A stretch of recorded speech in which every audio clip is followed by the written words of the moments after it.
Welcome everyone to episode 18 of the Average Ontario Anglers Fishing Podcast. We talk fishing and just fishing. Sometimes we talk about loons, but today no loons, hopefully. Are you kidding? There's two right here. That was terrible. Episode 18 is a cool one. If you were listening last week, we mentioned that this week we're talking all about fishing stickbaits for bass mostly. So we're going to delve into the depths of fishing these stupid lures that everyone hates, but they work so good. This podcast actually is sponsored by our friend Wes at Wembaits Canada. And he's actually providing a pretty sick giveaway, and we're going to talk more about that after.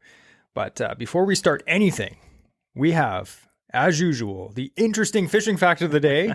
And to handle that is the man with a mustache, Andrew. This better be interesting. Well, I want to preface this with, this is a very important topic. Okay. I want you, if you're listening on earbuds, I want you to push them further into your ears. I want you to turn up your phone. I want you to turn up the car radio, whatever you're listening to this on. I'm going to get real close to the mic. This is not to scream in your ear, nothing like that. Pee pee poo poo poo poo pee pee pee pee poo poo pee pee. Guess what the topic is? Poop and pee. Oh. So. Who would have thought? Jesse always likes to tell a story about how going into Algonquin Park, I got a book about animals' tracks and feces. And back when he was like 13. And I was like, why are you buying a book about poop? Because it's fascinating. So, do fish poop and pee? What do you think? Yes. That's accurate. I mean, they're an animal. You'd expect so. Yep. Now, some people poop. Yeah. I mean, if you've seen the video, I know Battle has just posted another one. But I was filleting a walleye, and you go to jab the knife in, put pressure on the belly, and just like get fired at with some excrement, and it's not very fun. That's why I let Andrew flay my fish. So we know that fish poop. That's pretty much a given. But do fish pee? And this is a pretty popular question, because when I Googled do fish and it came up pee, I was like, okay, this is what the people want. Okay. So there's two different main characteristics of fish: there's saltwater fish and freshwater fish. So all fish have a cloaca, which is an anal vent. Essentially, it's their butthole. So, Go on. We don't have a cloaca, but our fish that we eat sure do. Jesse's so concerned about this topic right now. I was like, am I going to have to cut this whole thing? So when saltwater fish urinate, they actually do so. Primarily, most species in saltwater urinate through their gills. Interesting. Freshwater fish urinate through their cloaca, same place where the poop comes out of. Okay. Now, the reason why fish have to urinate is because they're constantly intake water. Either saltwater fish are drinking water constantly, and freshwater fish will intake water when they feed. And the big difference between the two sections of fish are saltwater fish are trying to drink water, freshwater fish are trying real hard not to. So saltwater fish rarely urinate because they need to balance the salinity in their body with the water around. They have to keep that balance so they don't die. Since they're in salt water, they don't have to, they're intaking all this water to try and get as much fresh water or unsalted water into their body as much as possible. When they do urinate through the gills, it's expelling the excess salt, essentially, out of their gills. Freshwater fish are trying to retain salt. So they are drinking, they don't want to intake fresh water at all because it will dilute the salt within their body. So they are actually urinating pretty much constantly.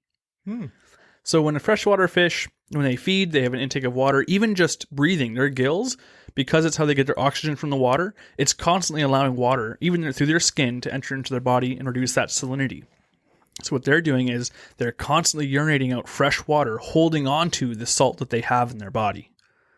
Interesting. So I can guarantee you that if you've handled a freshwater fish, you've been peed on.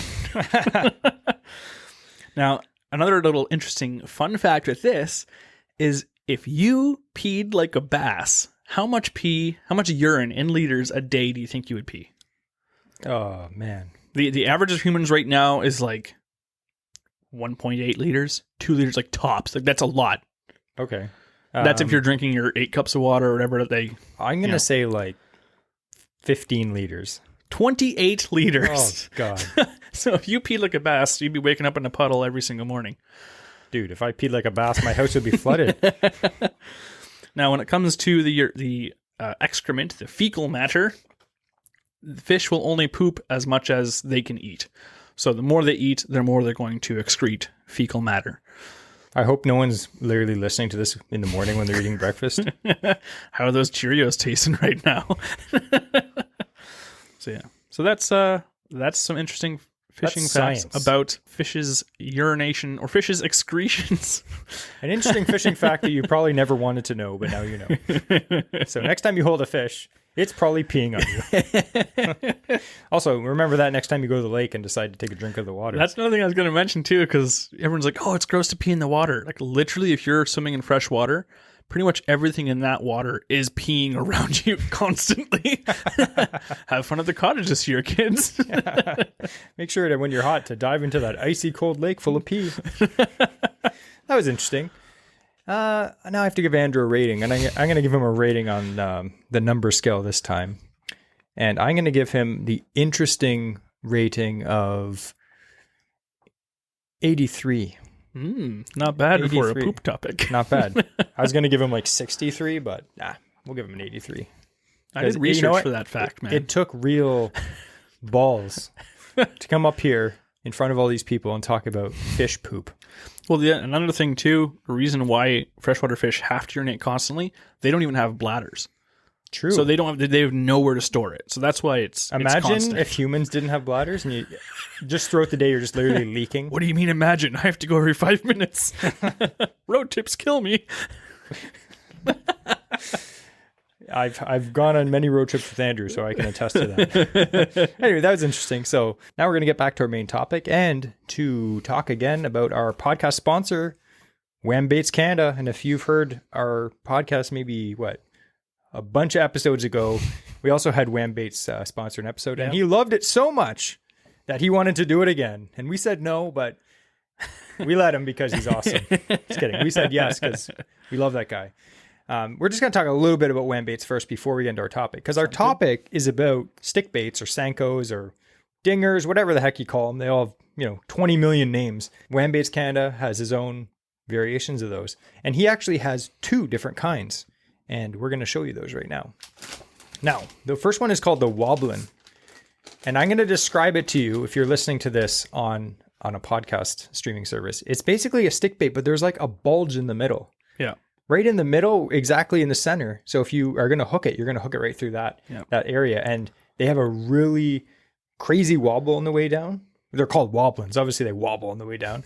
But they're actually, and we talked about this on the last episode about Wham-Baits, they actually have a little bit of stretch to them. Mm-hmm. Like the plastic, it's like tougher. Yeah, it's tougher. It's a little bit more dense. It's still soft, but it has some stretch to it. And I don't know if you've ever fished stick baits before. Sometimes if you get a bad one, you hook them and you might just cast it and it just rips off the hook. Or you hook one fish on it and the fish shakes his head and the thing flies out of the hook. So these ones have a little bit more durability to them, and you definitely catch more fish on each bait. So it's definitely worth it. The other thing too with these is they actually have a taper. So they're widest on their ends and the middle. But the rest of the, approaching the middle, it actually tapers down. So when you have that kind of hinge point in the middle when it's hooked, it doesn't have a lot of rubber that's... Yeah. It has a lot of movement because it's such a thinner diameter plastic.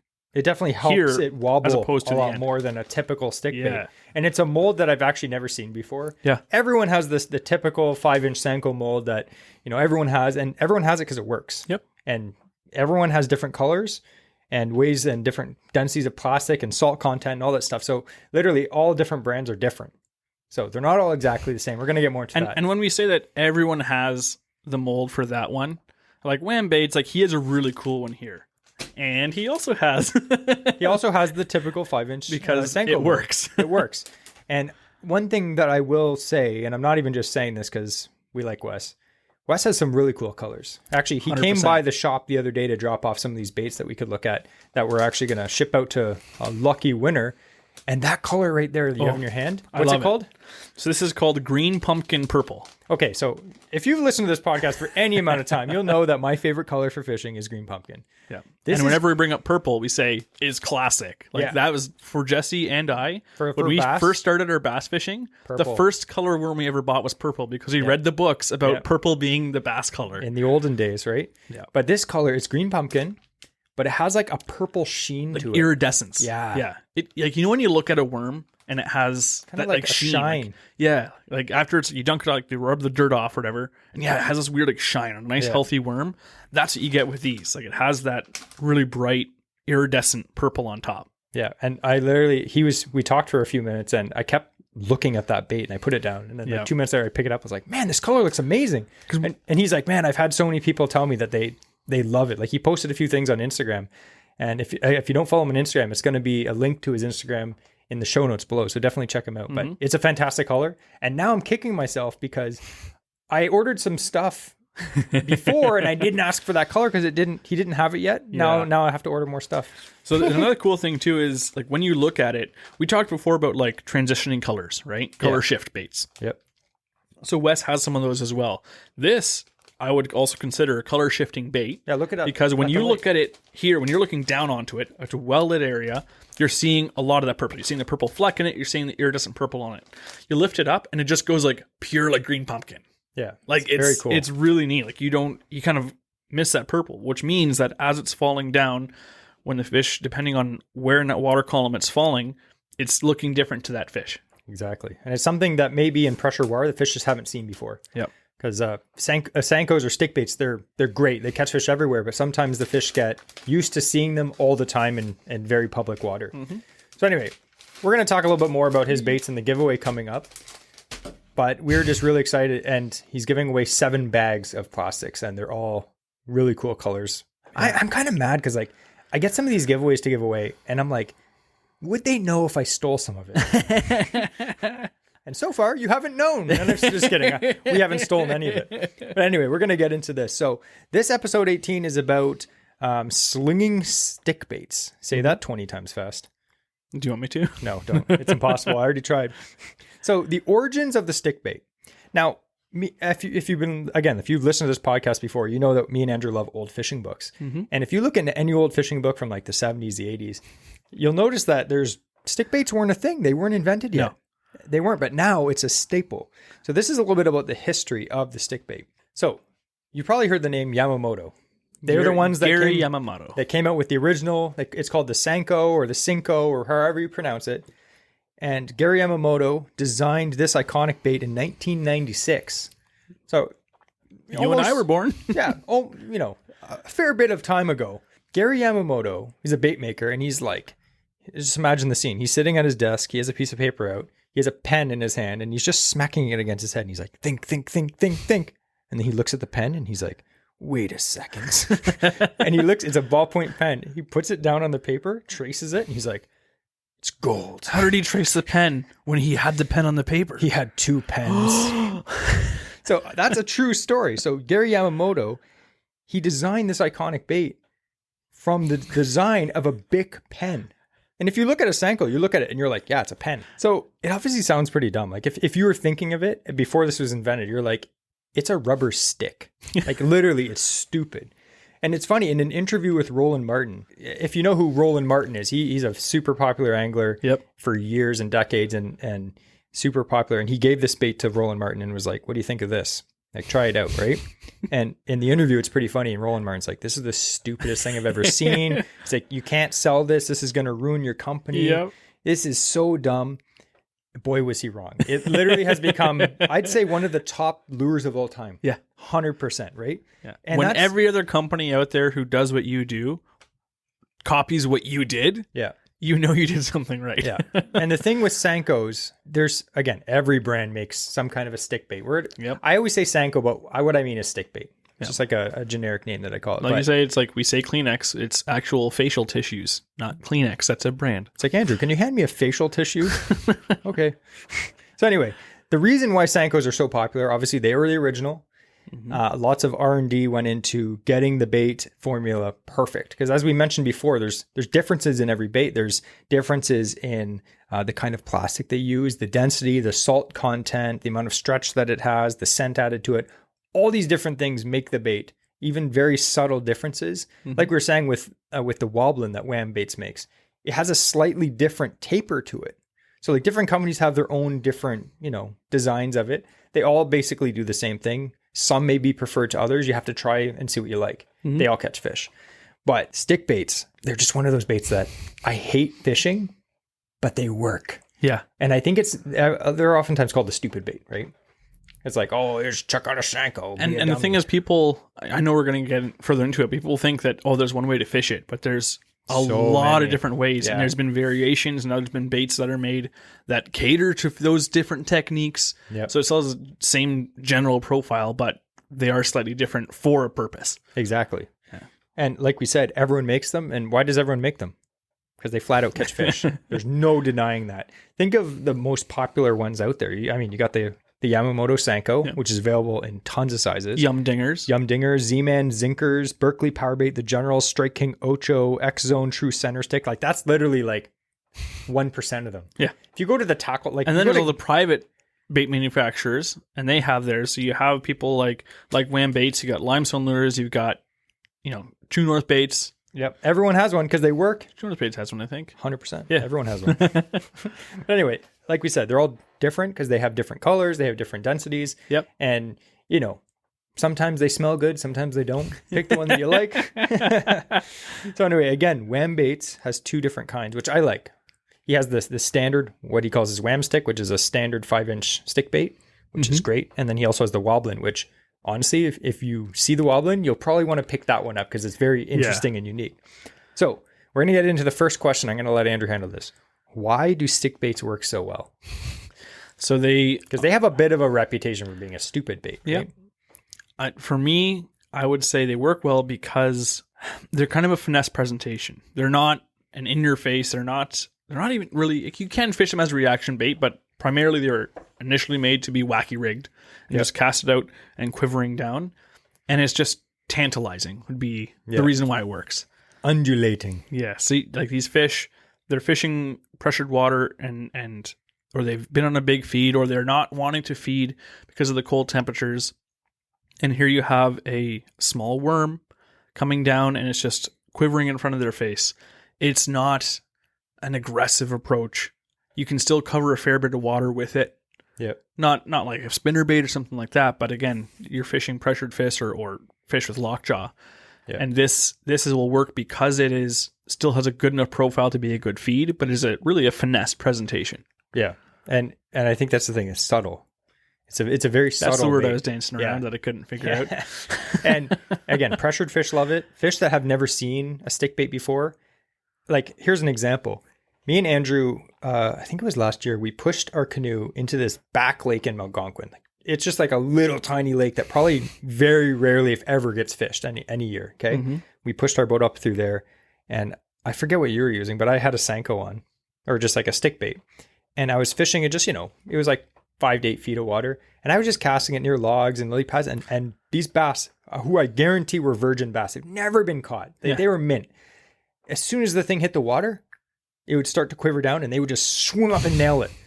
And they probably never seen one before in their life. It's such a natural thing. Like, I don't know what it looks like. It could look like, a bait fish slowly dying and sinking to the bottom, or a leech swimming down, or it could be anything. But whatever it is, for whatever reason, we'll never know because we don't speak bass or speak understand. For yourself. Yeah, they work. So that's why they work. Now, we're going to get into the fun part of it. And we're going to talk a little bit about sizes. And this is an interesting thing because stick baits come in tons of sizes. And I say the most common size is 5-inch. 5-inch. Everyone has the 5-inch Sanko. Yeah, I'd say that's about average. Yeah, apparently. But they come in lots of sizes. And I say the most popular sizes generally are 4-inch, 5-inch, and 6-inch. Mm-hmm. That being said, one of my favorite sizes is 3-inch. Yeah. I actually bought these little 3.25. Yeah. These are little 3-inch Bass Pro Shop stickos. And the cool thing, I didn't buy these to fish them wacky or Texas rig. I bought these to fish on a drop shot. And we're going to get into drop shot fishing Sankos in a little bit. But you can get them very small. I actually got those for perch fishing, ice fishing. And I wacky rigged one and just sent it down the ice. And I use that as a perch bait. And it catches. Yep. Yeah, for sure.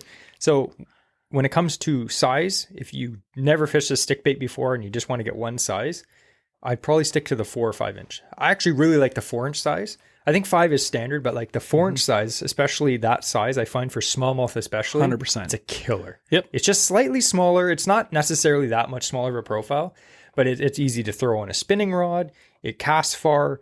And I find that the smallmouth, they can suck it up no problem. Not that they can't do that with a 5-inch, but I find sometimes the fish with a 5-inch, they'll grab it kind of, and half of it's in their mouth and not.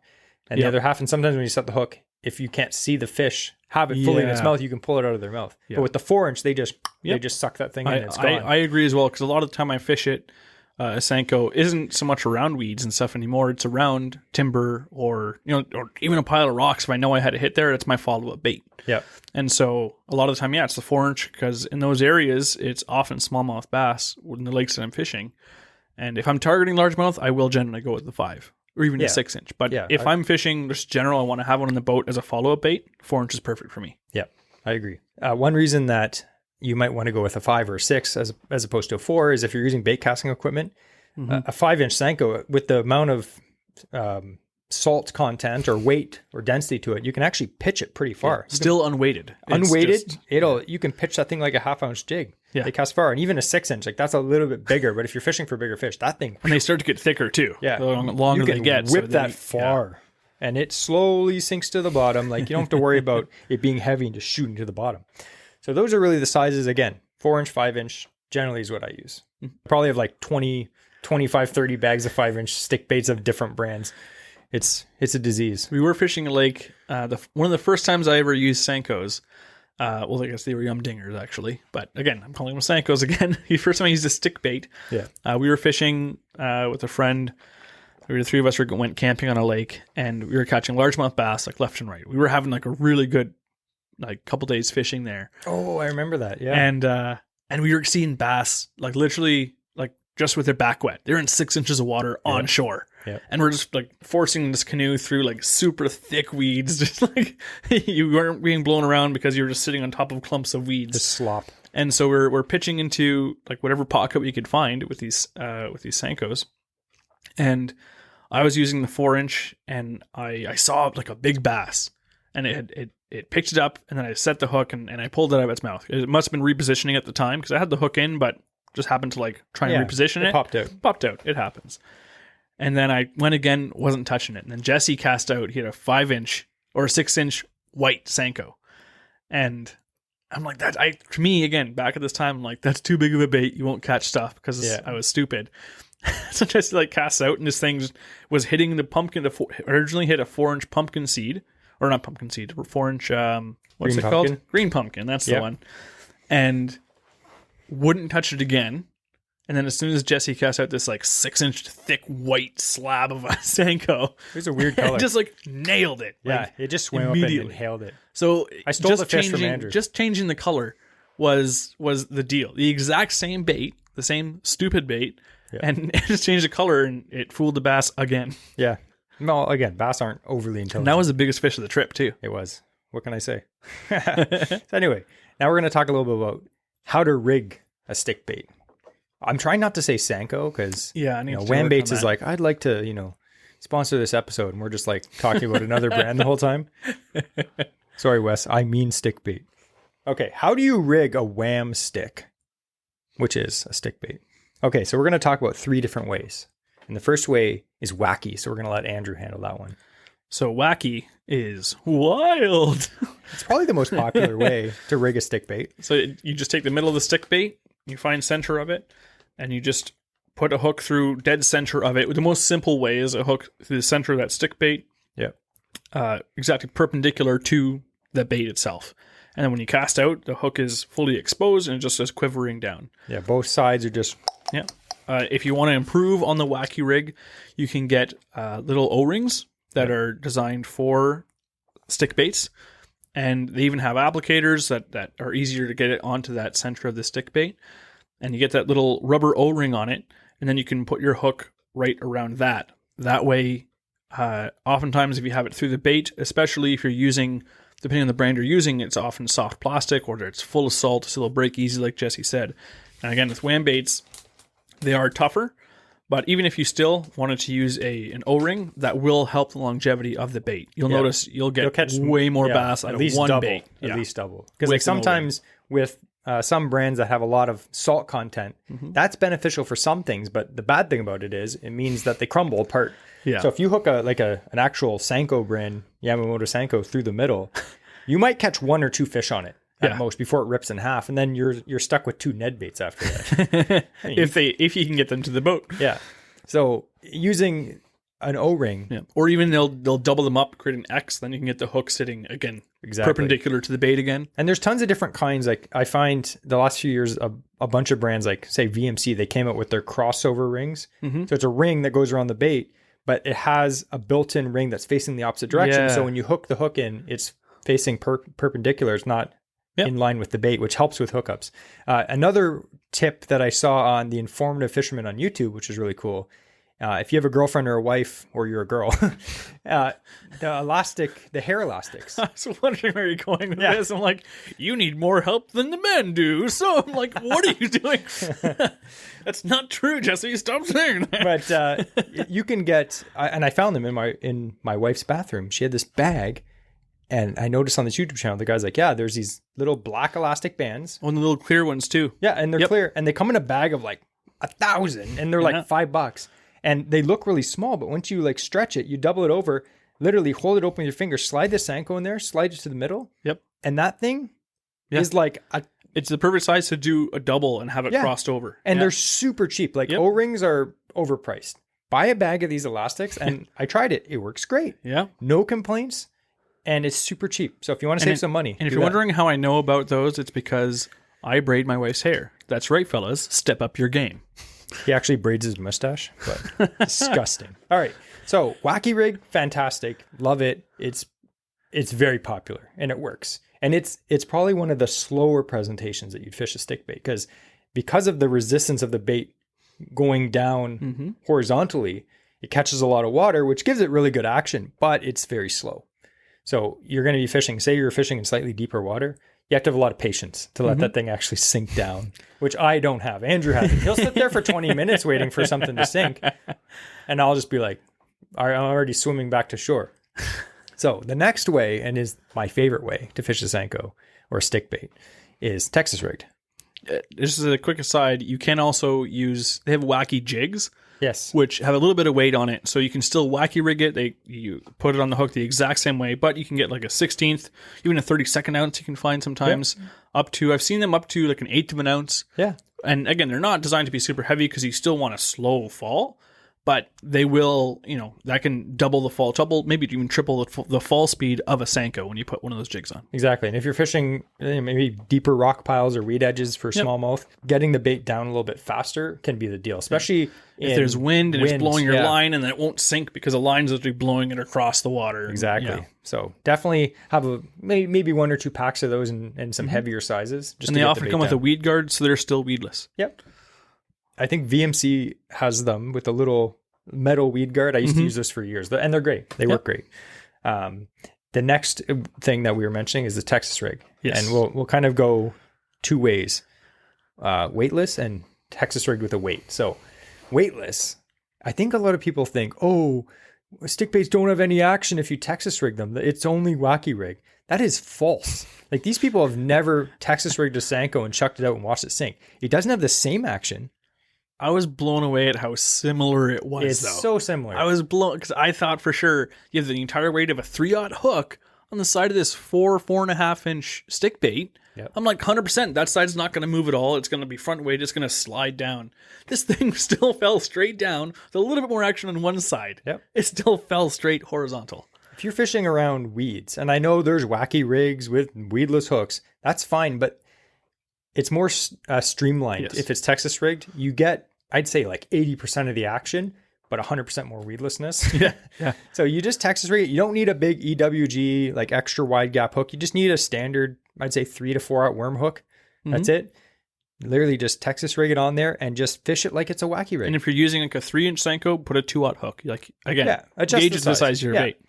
And if you're fishing around like lily pad stems, timber, docks, literally just pretend it's a wacky rig and you'll still catch fish and it's weedless. And I think it's one of the most underrated ways to fish a Senko, because everyone that starts out fishing for bass, they see in all the books and magazines and YouTube videos, people wacky rigging. And it works. It's great. But if you're dealing with weeds or lots of timber, try a Texas rig. It's fantastic. Now, Texas rig with a weight, I wouldn't go too heavy of a weight. You could literally punch Senkos with like a 1 ounce weight, but we're not talking swim about that thing in. You'll still catch fish.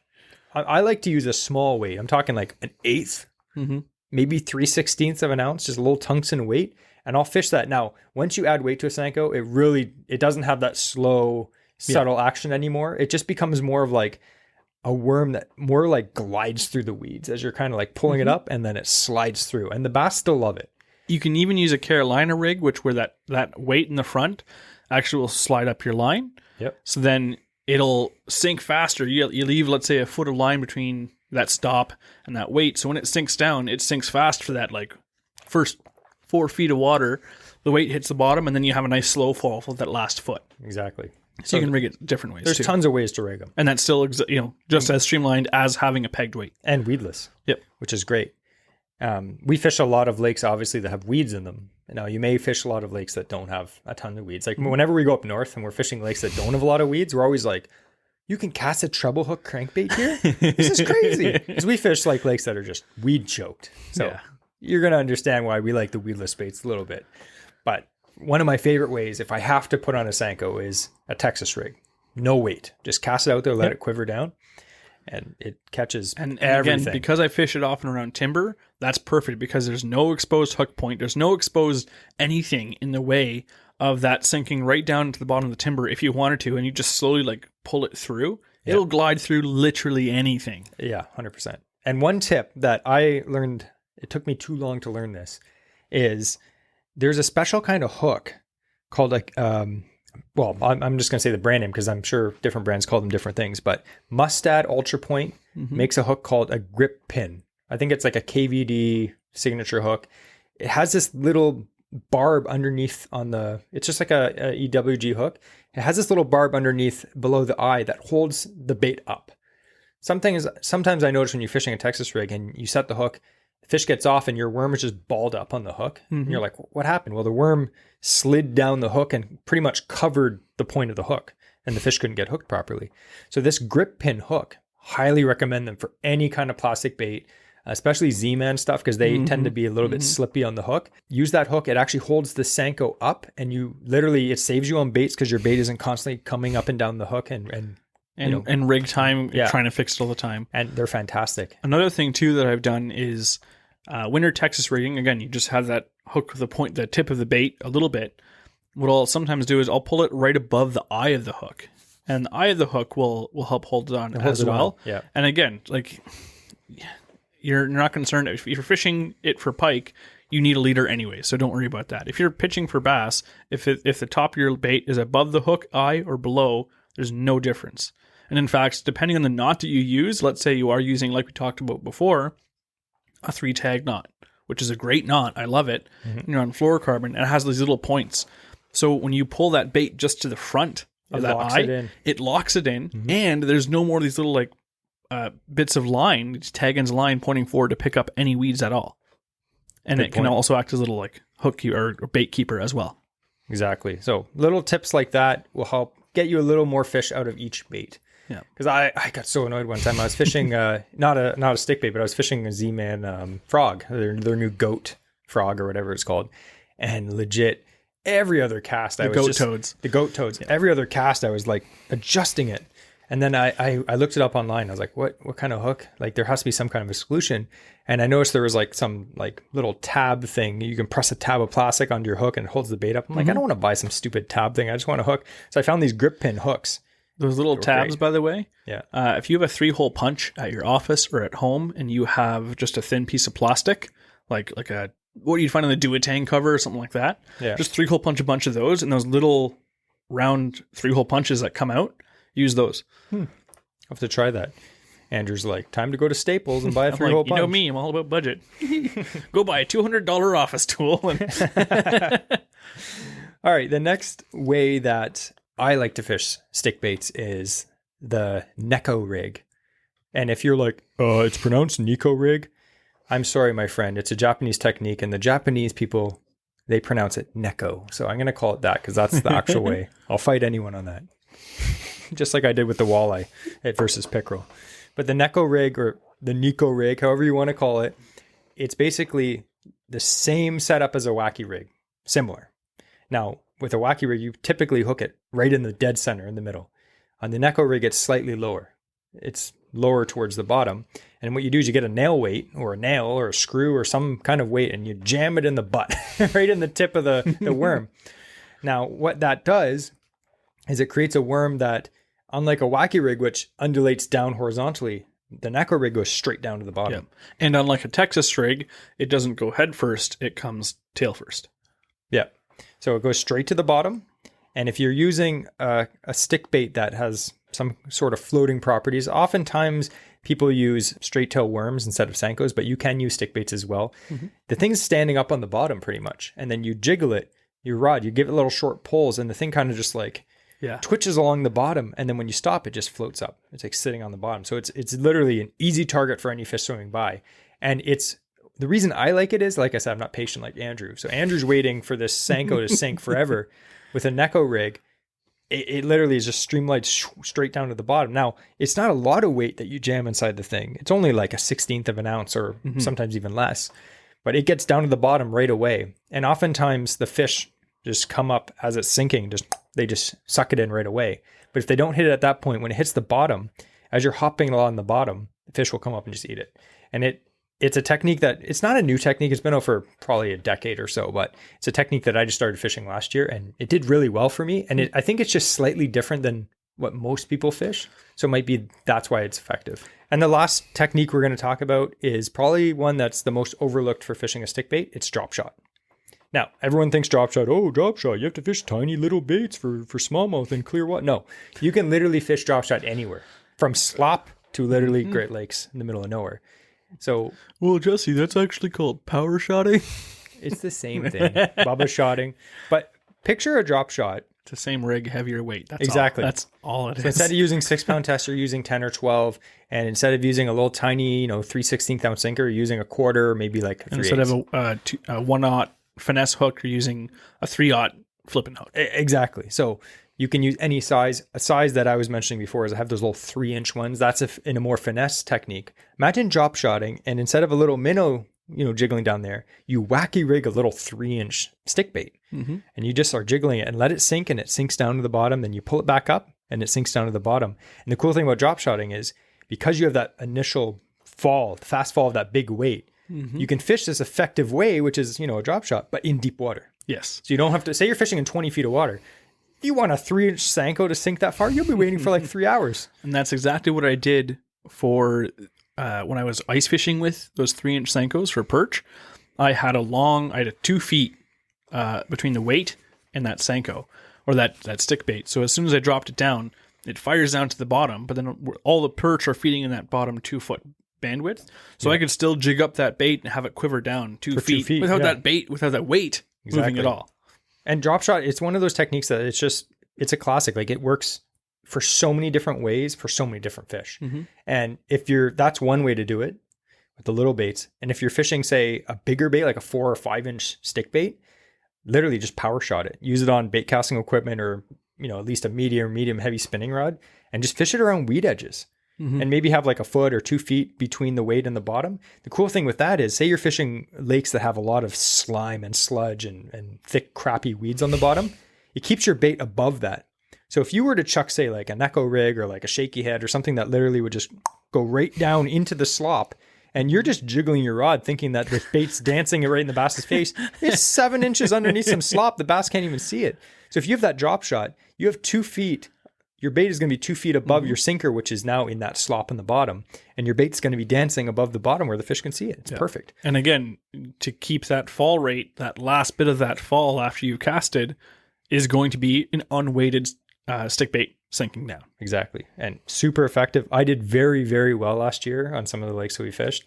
On fishing, we were trying to find, like, anytime you find weeds that meet rocks, bingo, there's going to be bass there. Whenever you can find cover, multiple variants of cover, fish those areas. 100%. Pro tip. Yeah.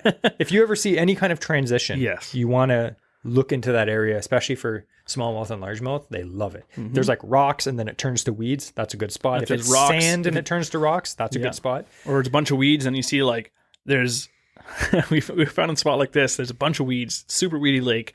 And then it comes into this nice big like rocky shoal kind of thing in the middle. No weeds growing. On the one side, there's a bit of sand. So you have rock sand transition against weeds. Over here, there's a log in the water. So you got rock, log, weed line.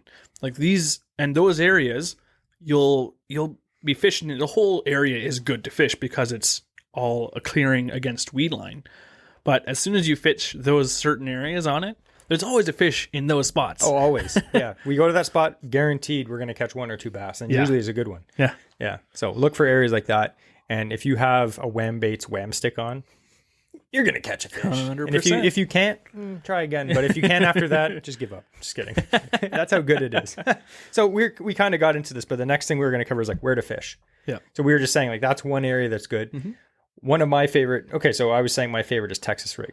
One of my favorite areas to Texas rig is Senko. If you said to me, you can only have one bait and you got to go down a shoreline and fish, it would be a Texas rig Senko probably. And I would fish it around docks. Like I love Senkos skip very well. Like stick baits. Even if you suck at skipping baits, like 99% of us, if you have a spinning rod and a 5-inch stick bait, Texas rigged, you can skip it. And 95% of the time, if you cast onto the dock or over the dock or whatever, you can still just get that bait through. There's an odd time it'll dig into the wood or underneath like an anchor. And then you have to slowly drive up to the dock pretending that you're just looking. Like, these dock spiders are interesting. Don't come down here, homeowner.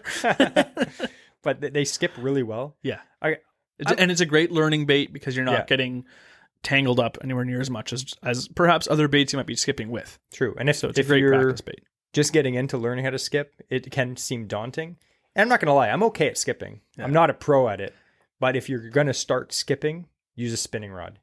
Yeah. And don't even be like that kind of person who's like, spinning rods are for wussies. It is cool. It's way cooler to skip on a bait caster. It takes a lot more skill. Yeah. But I'll tell you, and Andrew will tell you this, you can pull giant fish out of underneath docks with spinning gear. 100%. He's pulled huge bass under literally like the worst docks, like a dock where he skipped a bait underneath a dock over like a rusty chain, a bunch of like dock posts full of mussels, and he'll hook a 4-pound largemouth on 10-pound test mono on a spinning rod and somehow manage to pull it in. Okay. You don't need the super heavy gear. What can I say? It's a gift. Yeah. It's the mustache. Docks though. Another thing I'll let Andrew cover because he loves them. Laydowns. I've never heard it called a laydown. What's a laydown? It's fallen timber. Oh, okay. Yeah. I can't believe you've never heard that. Yeah. I should have known that from all the old books I used to read. Friends off. Just kidding. So yeah, fallen timber is fantastic. So whenever you come across, there's 2 types of trees generally when I'm fishing them. So one is the root bases on shore. They've fallen into the water. Yeah. That's probably the most common in this area of the world. And what I'll do is I'll start at the back of the bank. So I'll cast right to the bank because sometimes there's not as many branches there and they'll sit right underneath the stump right on the bank. And then I'll start pulling it forward and I'll maybe recast. Or what's nice is when you're on the bank, you give it a nice hop up with whatever rig you're using, Texas rig, wacky rig, whatever. You hop it right back up to the surface. Now it's 3 feet closer to you. Let that sink. Rip it again. It's now sunk down, 6 feet. You're kind of like zigzagging it down the shoreline. You're jigging down a slope.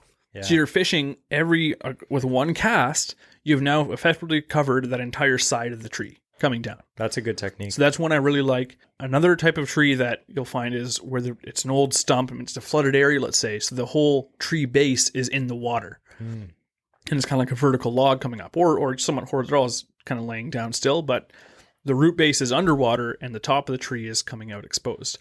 So again, I'll do something similar with there. I'll start at the base of the tree. I'll cast where I think it's going to be, let it sink down there because I'll try and fish that. And I'll do the same thing. I'll try to hop it forward. And I may not let it sink all the way down to the bottom once I know the tree is, 10 feet above bottom. I'm not going to let it sink all the way down. It's up to you. I'm sure there's still fish that can be there because that shadow transfers all the way down too, which you have to remember. They're not just holding to the tree itself. It's the shadow is primarily that they really like because it's blocking from the sun, it's hiding its cover. As long as they're in a shadow, they'll still be there. Yeah. So laydowns 100%. Yep. Literally docks, laydowns. And primarily I do fish those Texas rigged. Yes. At least with a weed guard hook, but Texas rig is a little bit easier, I find, to get them through those timbers. True. Because again, too, what'll happen is you're fishing it. Sometimes you'll have slack line as it's sinking down because you don't want to impede the action.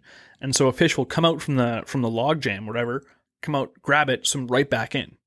And so I don't want any extra hook point coming out. Well, it's going to come out of the fish, but if he releases or lets go and it's if you just grab the tail end of it and pulled it right underneath the tree, you can still get it out. Yeah. So I like to have them Texas rigged for that purpose. Or I mess up my cast. That's generally what happens. Yeah. And I cast directly into the dead center of that tree. The last place that I like to fish them, we kind of touched on this, is weed lines. In any lake, if there's weeds in the lake, for any species, muskie, walleye, pike, bass, doesn't matter. If you can find any area where the weeds stop growing, it depends on the clarity of the lake, but if you're fishing a weedy lake and it's just all weeds and you're like, where are the fish? It's just pure weeds. You could literally fish through the weeds and maybe pick up a fish here and there, but you have to find the concentration of fish. Those fish are going to find areas that ambush, that are good for ambushing other fish. So whenever you get to the point where the sunlight cannot reach the bottom weeds to help them grow, where the weeds slowly start dying, it depends. The depth could be anywhere from like 12 feet to 20 feet to more than that, depending on the lake clarity. But you'll get to a point, if you have a fish finder or some kind of electronics, even a basic one, you'll see like weeds on the bottom. Then all of a sudden you'll see it start getting sparse and then it just stops. The more distinct a weed line is, the more excited I get about it. Yeah. And sometimes you'll just see a very distinct weed line. If you have some kind of fish finder, just drop some waypoints. Sometimes it pays to go over an area first before you fish it and just mark it so you know where that weed line is. Or if you have Navionics or something on your phone, which is another good tool to have, you can mark it out and then you can go back later or just wait a few minutes and go back and start fishing that area. And that is a killer way to catch fish. Yeah. And sometimes weed lines have nothing to do with the clarity. Sometimes it just has to do with the fact that maybe there's a transition there. Maybe it's sand, like Andrew said, or maybe it's a bunch of rocks are there. It can often depend on the flow of water coming through. So especially if there's a current in the lake, it can be, some areas will have more current than others. So if it's kind of the river section still flowing through that lake, you're going to have a very defined weed line. And this channel is kind of carved through because the current is actually pulling away all the nutrients and all the silt that's loose on the bottom and kind of clear cutting that bottom constantly. Whereas outside the edges of that channel, you get a lot of that milt, like that silt buildup. And so the weeds will actually have soil essentially to grow. Yeah. So it could be currents as well. We'll really keep a defined weed line. Exactly. Which again, you combine current now with structure, with cover. And lights again, out. You're covering things. Yeah, lights out. There's going to be fish there 100%. Yeah. So literally you can fish a stick bait anywhere. Like it's one of those baits that like generally it works almost in any situation. And that's why a lot of people, like, again, I've worked at 2 tackle shops. I know what people buy. Yeah. You're like, well, how do you know? Believe me, I've sold probably more fishing stuff than you've ever held in your hands in your life. And I probably own more stuff than half of you. But here's the thing. I know what people buy. And sometimes people would come in and they would say to me like, hey, never fished before. I have $200. I need a rod, reel, a tackle box, and a bunch of lures. And I would set them up like, here's a $100 combo. Here's a tackle box. And then you just buy them like, a chatterbait, a topwater, a bunch of stick baits. Like you don't need a lot to catch bass. If you're just going out and someone literally does not know how to fish, I'm going to pick them up a topwater, a chatterbait or a spinnerbait, and stick baits. That's literally it. And I guarantee they will catch fish. I remember the first time you showed me what a stick bait was. We were actually at the cottage when we were going up. The olden days. Yeah. Yeah. And that was the first year I think that Jeremy, my brother, wasn't with us. That was a sad trip. Yeah. It was the first one that he wasn't there. We always fished the 3 of us. So he decided to get married. Boo. No, I'm just kidding. Young kids and their hormones. So Jeremy didn't experience the stick bait fishing that trip. Yeah. So we were talking to him later, and it had been years now. And he still never heard of them. And I'm like, he's like, oh, I'm not catching fish. And we went fishing with him. And we started like flipping his ankles. We destroyed him. He's like, what is that bait? How do I get that? And we're like, how do you fish it? And so I was like, all right, just do this. And so from now on, that's been one of his go-tos. Yeah. And he goes out with his little kids, and they go out, and what are they doing? They're Senko fishing. And they catch fish. Stickbait fishing. They catch fish. Yeah, I know I told this experience in a few podcasts ago, but my wife doesn't really fish that much. And one time we went out and we're fishing kind of like a shallow Kawartha Lake, and I just put a 4-inch stickbait on a Texas rig hook. Mm-hmm. I'm pretty sure maybe it was a wacky rig with a weed guard, and I was like, just drop it in the holes. As I was paddling the canoe, and I was like, whenever you see a hole, just drop it in. And she caught fish. Yeah. And she doesn't fish that much. So like it doesn't take a lot of skill. Maybe you're fishing with a kid, or you're fishing with someone that hasn't fished or doesn't have a lot of experience. That's the kind of bait that you can just say, hey, chuck it out, slowly reel it in once it sinks. And if you feel a tap or a pull, just set the hook. And there have been times fishing it where, like we were talking about going over weed bed, we're in a boat, we're in a canoe, and people that don't have that luxury, I'll say, to be actually on the water, and they're having to fish from shore.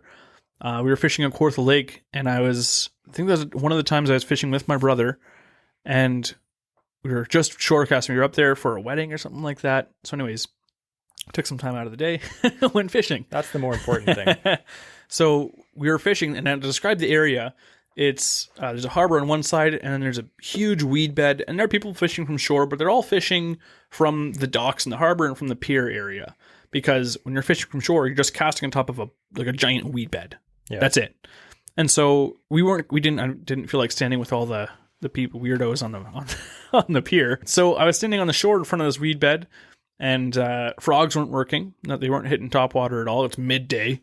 And so I put on a Senko, Texas rigged it, and cast out, and I started nailing like 2-pound bass. And I'm firing this thing out like 80 feet in front of me to try and get out, into the 6-foot water, because it's such a big like weed flat coming in. Yeah. And you just set the hook, you wait, you don't get anything, okay, reel it in really quick, hop it off the bottom, get to the surface where I see it again, let it sink down. I couldn't even see pockets. I'm just casting into the weeds and reeling it in, and it was still productive. Yeah, because again, you do what you have to do, and if you can only fish from shore, it's a great shore fishing. Still do it. Yeah, like we grew up shore fishing. Yeah, like again, we if you guys know, we don't have fancy bass boats and stuff. We always say that, but like we're not fishing out of expensive rigs either. Like Andrew has a 14-foot tinner, and I have a Sports Pal flatback canoe. Like I just bought a trolling motor that costs more than my entire boat motor trailer setup. Yeah. Actually, I thought we could talk a little bit about that after this. All right. Because we announced that last week and we didn't really get into it. So I'm excited. But again, you can fish Senkos like anywhere, any technique, any gear, and any skill level. They're a great bait. And I know a lot of times they'll be like, I don't like fishing stick baits. I think it's just because as you advance as an angler, some people just want to catch fish. That's fine. Yep. Some people, like me and Andrew, like to try new techniques. Like say something like, we know if we just literally fish stick baits all day that we'd slam fish, we'd catch fish, especially in some of the areas we know that have fish. Sometimes you just want to try something different. Like Andrew's trying glide baits this year. Yeah. And you know why he's doing that? Because it's fun. It's exciting. Like, will you catch as many fish on glide baits as a stick bait? No, you never will. Guaranteed. Yeah, no. But it's more exciting every one fish. I always say to Andrew, I'd rather catch one fish on a frog than 10 on a Senko. Yep. It has nothing. I'm not against Senkos. It's just sometimes it can be a bit boring if you're, if you fish a lot and you want to, and you get the sense of accomplishment of like, you worked hard for a fish and your bait didn't do all the work. Yeah. It's like, I'm actually getting better as an angler. Yeah. If you're doing the same thing and all you do is cast a stick bait, you will catch fish. You will have photos to post online. That's great. But if you want to improve as an angler, you need to try new techniques. You need to better yourself. You need to get better at your casting, which requires training, requires the patience. But again, at the end of it, fishing is different. You're for everyone. getting better, yeah. And you can always fall back on a stick bait if you want. We do, yeah. And I thought slow we'd days mention, like, you know what? Flip it out. We'd mentioned one thing that I forgot to mention before is me and Andrew always have a stick bait tied on when we're bass fishing as a throwback bait. Yeah. Now, if we're fishing frogs, Andrew is very good at waiting to set the hook. When the fish blows up on a frog, if you're not aware, you're supposed to wait 2 seconds before you set the hook. If you buy a scum frog, you look in the back of that package, and the instructions are, the fish will take the bait, do not set the hook on the splash, do wait for a count of 3 seconds, reel in slack, set the hook. Yeah. That is the longest 3 seconds of your life. And if you're like me, my instant reaction when I see the splash is to set the hook. And if the fish are hitting very good, sometimes that's fine. Yeah. But sometimes if they grab the frog, and what happens is they grab it, and as they start to turn down, their mouth's still open.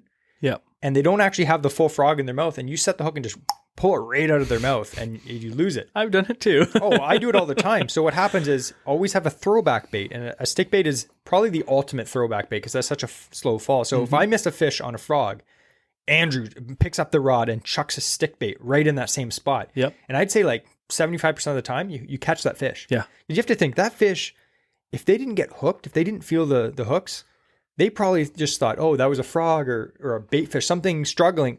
And he went to attack it and missed it. And he's confused. He doesn't know what the heck's going on. And all of a sudden he looks up and there's just like a bait fish floating down in front of his face. Like, oh, there it is. They're not intelligent. They don't know like, oh, that's not the same size. Or to illustrate it, let's say you just went to the fridge to get the leftovers that you know are there, and then you find someone ate them and you're like, oh, I missed that. But then you look over on the counter, there's a bag of chips. You're like, meh. I was going to say, those. or a hot dog. You're like, Senko. Anyway, it's a great throwback bait. We always have one tied on. We try. Yeah. And it has been a great way to catch that extra fish. You might catch 1 or 2 extra fish just having that throwback bait. Yeah. And it's a technique that lots of guys and girls use because it's very effective. Like we said in the previous episode, they're not, when you're fishing it weightless wacky rig, it is not the best for covering water. It is a slower presentation. So if you have already located fish, it's a great bait to pick it apart. Yep, true. Now, I thought we'd go over a little bit about equipment and just like line and stuff like that really quick. I know a lot of you guys and girls listening to this podcast, you already know, you probably already fished a Senko a million times. So you don't need any recommendations on how to fish a stick bait or what gear to use. On the other hand, there are a lot of people listening to this podcast because I get messages all the time and they ask for gear recommendations. So we're going to do them because the people have asked and they shall receive. So like we said, spinning gear, don't be afraid of it. Even if you're fishing in fairly thick cover, I would say ideally, a medium heavy would be ideal. A medium is fine, especially if you're not fishing around, thicker stuff. I'd say a medium to medium heavy spinning combo from 6.6 to 7 and a little bit. If you're skipping baits, a shorter rod's better. Like a 6.6 or a 6.10 is great because it's shorter. You can actually skip your bait better. But basically, you're going to look for a rod. You can use fast action. You can use extra fast action, whatever you want. And I like to use braid to leader. So I'm going to use on my spinning rods probably a 10 or 15 pound braid. And then I'm going to put that to a 10 or 12 pound mono or fluorocarbon leader. And that for me, that's all you need. And if I'm going to use bait casting for weightless, I'm just going to use a medium heavy. You could even use a medium, but a medium heavy with 30 pound braid to a, 12 to 15 pound leader. That's all you need. And then we talked about Texas rig in deeper water with say like a weight. Yep. You can also use a spinning rod for that. And I use the same rig, medium heavy, 7 to 7.3, 30 pound braid, 12 to 15 pound leader. For the Neko rig, it's the same as the wacky rig, same setup. So like it's nothing crazy. You 100% already own a rod that would be great for stick baits. They don't need a specific rod for them. I don't think I've ever seen like a signature series stick bait rod. It's just you don't need anything crazy. If you are someone that has a hard time feeling bites, possibly maybe you have a more budget price rod and it may be like an ugly stick, something like that that's made of fiberglass, is not as sensitive as a graphite rod. I'd highly recommend using a fluorescent colored braid. Yes. So I started using fluorescent colored braids a few years ago. I actually just put on this new braid for me. It's Daiwa J Braid Grand, but it's like fluorescent green. Yeah. And it's 10 pounds. I've got like the chartreuse one. Yeah. I love it. So I've also had good success with like the bright yellow lines. And the cool thing about that is as you're fishing a Senko or a stick bait, you can watch your line. So I obviously tie a clear leader of something like mono or fluoro, but you can watch your line and see where it is. Because sometimes what happens, and it happens with lots of different techniques like jig fishing and stuff, a fish will grab your stick bait and just, it'll just shoot to the side. And I think sometimes they do that because there's other fish around. And you know how like when you see a seagull with like a piece of food in its mouth and there's like 5 seagulls chasing it? I think it's like that with bass. So like something is falling and the fish is like, I got to get this out of here before the other bass try to attack it. So remember that trip we were on the other day? And I had a fish on a jerkbait or something, and there was 2 smallmouth chasing it. And I actually had 2 smallmouth on my bait at the same time, but one shook off. And I was like, look, there's 2 on. Like fish are competitive, right? So when your line just shoots to the side, sometimes you don't even notice if you're not paying attention, right? Sometimes you're just looking at, that was my first jig fish. Look at that $20,000 million cottage over there. And then all of a sudden your line's 30 feet away. So if you have that fluorescent line, you can literally see your line move. And sometimes you will not feel the bite. You won't, but you'll just see your line shoot. Then you And it's reel sinking in. so slow too. Yeah. And they come up and it's sinking down and you just grab it. Yeah. And You'll just see your there's line no tap, nothing. jumper And a you're like, little bit. oh, it's not going down as fast anymore. Yeah. So What's nice too is with the braid, because it floats, it stays on top of the water. So when you see it coming down, that's why it's more visible because it's not clear. So it's if you get the fluorescent colors, you can see it, and then it's also on top of the water, so you can see it when it starts to track somewhere. Exactly. So that's why it does work. Yeah, I highly recommend like a fluorescent colored line on a spinning rod. And that works good for lots of techniques like drop shot or any kind of fishing with plastic bait where you have to like watch for the bite. Mm-hmm. And again, if you put a leader on that, you can use anything. Crankbaits, topwaters, doesn't matter. So that's another tip. That's what we're going to talk about with stick baits. And like, I've probably caught more fish on stick baits than most plastics. I'd say like a Texas rig craw or something like that, probably just because I fish it more. Mm-hmm. But again, if you really press me, even though I'm not the biggest fan of using them, if you literally said you can only have 3 baits ever, a stick bait would be up there, 100%. Yeah. And I'd probably pick a Wham Baits Wobbling. They're pretty awesome, man. So let's talk about this giveaway quick. So he has donated generously 7 bags, and 2 of them are that sick color that we were talking about. Yeah. The green pumpkin with the purple sheen. Yeah, green pumpkin purple. So there's the regular the stick baits, the Wham sticks, 5-inch, and there's the 5 1/4-inch wobbling. I don't want to say 100% guarantee, but if you fish these in the areas that we kind of talked about, you'll catch fish. Yeah, they are going to be one of your top producing baits. If you've never used one of these before, this will soon become a favorite of yours. Yeah, and if you win this is enough stick baits to last you literally like a full week hardcore of like your cottage vacation trip. Yeah. Or like probably a year if you don't fish a lot. But I just wanted to show you some of these colors. So he has 2 packs of those. And in the Wham sticks, which is the regular 5-inch stick bait mold, he has a black and blue, which is great if you're fishing in low light conditions or in some stained water. He also has this color called Twisted Oil, which is like a motor oil, which is one of those kind of like a color shift kind of colors. It's a very motor oil. It's a classic. It's a color. classic. It's Classic. I think the first color shift in soft plastics. Yes. And then he actually has 2 white colors. So this one is the Wham sticks. It's the wounded color, so it's got a red tip on the one side, I like contrast. I can see that love working stuff like really this. good for smallmouth. Yeah, 100%. Yeah. And the other white one is in the Wobblins, and that's just pure white. Again, white for smallmouth is a great color. Yeah. And again, I've caught good fish on a good largemouth on it, and I've caught pike actually on a white Senko as well. Yeah. And then there's one last pack of Wobblins, and what is that? It's black with blue flake. Yeah. So I'm not even joking. Like if I have to pick a bunch of colors, it's going to be a green pumpkin, which he has, something dark, which he has, and something bright, which he has. Remember I said before, dark, natural, bright. That's all you need. Yep. So you're set. It's a great kit. Yeah. So just a little bit about Wham. I call him Wham. His name's actually Wes. He's always like, call me Wes. I'm like, no, it's Wham. But we met him at CanCast, back in April. Yeah. He's such a nice guy. I know we say that about everyone, but like he is a salt. Well, we lied about the other people. It's Wes. It's is only the nice Wes. guy. Yeah. He's like the salt of the earth guy. I've talked to him a few times since then. He's come to the shop to drop off some giveaways, and he's so easy to talk to. He's so humble. I'm like, dude, your baits are sick. I'm not even just saying that, like if they sucked, I'd tell you, right? But he's so nice. And he's like, you know what? I've been, it's been great. I've been getting good feedback. And I'm like, guys like that, if you have a small business and you're making quality products and you have the angler in mind, those are the guys I want to support. Those are the anglers I want to support. People that fish themselves and are selling a quality product that is good. Mm-hmm. If you buy a pack of Gary Yamamoto Senkos, like Gary Yamamoto's not waking up in the morning and seeing an order on his computer. He's like, yeah, he's probably retired. But when you order something from Wham Baits, I can just imagine, because I don't make baits, but like I imagine like him looking at his computer. I don't live with the guy, but I could totally see him being like, I just see him in the morning just like looking at his computer and be like, yeah, just kidding. He doesn't sound like that. But I always say this, when you buy something from a small local company, they do a happy dance. It's wobbling time. It's wobbling time. But anyway, we always encourage you, support local. The last few years since we started this Instagram and podcast, we've been supporting the best we can a lot of the local bait makers, and they make fantastic stuff. Yes. There's literally no complaints. Their customer service is amazing. They will make you custom colors sometimes. It's fantastic. Yeah. And it's good stuff. In fact, again, I want to steal some of this. We'll make another order, Jesse. Don't we worry.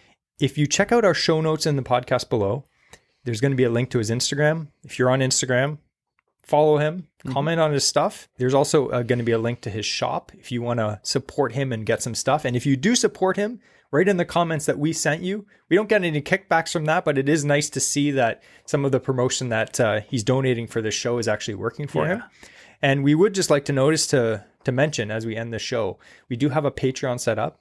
There are costs incurred in running this weekly show. If you would like to help, give a small donation to help us keep the show running without any ads, that would be much appreciated. The link to that is in the show notes. It's completely voluntary though. We like Wes we love Wes from, I don't know if we love him yet, but we really like Wes from Wham Baits and he makes good stuff. So definitely check him out. We're going to talk very quickly about Andrew's trolling motor. This is what we're going to call AOA news. So to give a little bit of context, what was it? A year and a half ago? Yep. We found an old beat up tinner. We got it for cheap, like $3.50 or something like that. Yep. It had 2 holes in it. 2 big holes in it. We fixed all the wood completely rotted. Yep. We had to replace the transom, everything. Yep. So we patched the holes. Me and Andrew, we put it in my workshop at work. It took up space for way too long. My boss was getting mad. It's okay. We ripped everything out of it. We spent days and days and days fixing this thing up. Yeah. We finally got it on the water last year. Andrew got an old 20-horse Merc. And it's not decked or anything like that, just slightly. And for a long time, not at all. Not at all. I redid the seats so that I could test it. I wanted to make sure it wasn't leaking again. Yeah. And then ran out of money, ran out of time to work on it. Yeah. I had plans to deck it the first year. Yeah. I'm glad I didn't. We're going to talk about the whole boat. Yeah, we have an episode coming up about it. But if you've ever done a boat build of any kind, you'll know that it costs way too much money, especially in Canada. Yeah. And I've been working real hard to do it on a budget. Yeah, exactly. But one thing that we've been doing is if you're a serious angler, most of the time you're going to have a trolling motor on your fishing boat. So I have a 40-pound thrust trolling motor on my Sports Pal. So what we would do is we would reverse the head on it, take the screw out, reverse it, and we built this sketchy mount that went on the front of his boat. So we had a hand-controlled trolling motor on the front of his boat, but it was really low. There is some learning curves with that. Like when we first used it, and we're like, oh, we turn it on, and then it just started like skipping up. Yeah. It was sliding off the transom mount. So we had to put extra screws around where the clamps go so it couldn't slide. Yeah. And then we'd fold it back down, but it wasn't the right angle. So because it's made for a transom mount, it doesn't have the support like a bow mount trolling motor. When you lift it up, it's just kind of hanging around on this sketchy mount that we made. Skipping across the water, and this thing is just start driving, and Jesse's having to sit in the front getting splashed with water, trying to like hold the motor steady because it doesn't fall off. And so anyway, long story short, it worked. Yeah, it's 100% budget. It got us through the year. Yeah. But Andrew recently bought a bow mount. Yeah. So it's I got the Minn Kota Edge. It's a 52-inch shaft, so it's, again, we'll actually reach down to the water because that was another issue with that one too, is it barely got underneath the surface of the water. Yeah. Again, it's a transom mount. That's what it was. That's not its intended purpose. Yeah. And it also came with the wedge, the weedless wedge, which I was really excited about. Yeah. Because I originally when I looked online, the Edge didn't come with the wedge. It came with a regular prop. But then I opened it up and I was going to buy it. They didn't have it in stock. I was going to buy it the same day. I'm like, I want that. Open the box. I'm like, it has it. Yeah. So I was excited. And I got a quick release mount as well because I don't want to leave it on the boat. I've heard too many stories of them getting stolen. So it's 55-pound thrust, still 12 volt. And it has foot control. So I don't have to bend down and turn It's going to be a game changer. So I've used it once. Jesse hasn't been on the boat when I used it. Yeah. Hopefully this weekend. Yeah, so I'm hoping I can get him out and he can try it. I tell you, on a 14-foot tinner, when I first fired that thing up, I was severely disappointed because I'm like, this thing is not going to work. I can't do this. Because I'm standing, there's a bit of chop in the water, and it's a 14-foot, like essentially John boat. It's a flat bottom. And I'm trying to stand on one foot and then control this trolling motor with my right. And then I had it on like 3 out of 5 and then turned the motor and it just shot sideways and I almost fell overboard. I'm like, this is terrifying. There's definitely a learning curve. But I got used to getting used to it. And again, you have to use some finesse. Some finesse and you just, it's a learning curve on it. But at the end of the day, I was loving the thing. So it's fantastic. We're really looking forward to it. And again, if you like any of this kind of content, definitely check out our Instagram account. We'll put the link in the bio. We post almost every day fishing related stuff about Andrew's Boat Build, my sports pal, fishing tips and tricks, stuff like that. So definitely check that out. We'd like to thank Wes from Wham Baits again for sponsoring this episode. So to win this giveaway, everyone always asks, how do I win this giveaway? And I always tell them, did you listen to the podcast? Because I always explain it. But here's how you're going to win this giveaway. The only way right now is you have to go on our Instagram account and watch for the giveaway post. Every week when we do a giveaway, we will put a giveaway post on our Instagram. You can look there and it'll tell you exactly how to enter. And that's how you win. The winner will be chosen on Instagram. Read the full description. Don't just speed read that. Yeah. Because you might not do it properly and you're no longer entered. So sorry. So that's how you win. And we'd like to thank everyone for all the support. The support has been fantastic. We appreciate all your downloads. It's been getting very, very good. We're hoping that in the future, we'll be able to attract some juicy sponsors. Ooh. Yeah. Juicy and thick. But anyway, thanks for listening to episode 18 of the Average Ontario Anglers podcast. Next week is actually a really interesting topic. It's all about topwater fishing. So stay tuned for that. We'd like to thank everyone for listening and have a good day.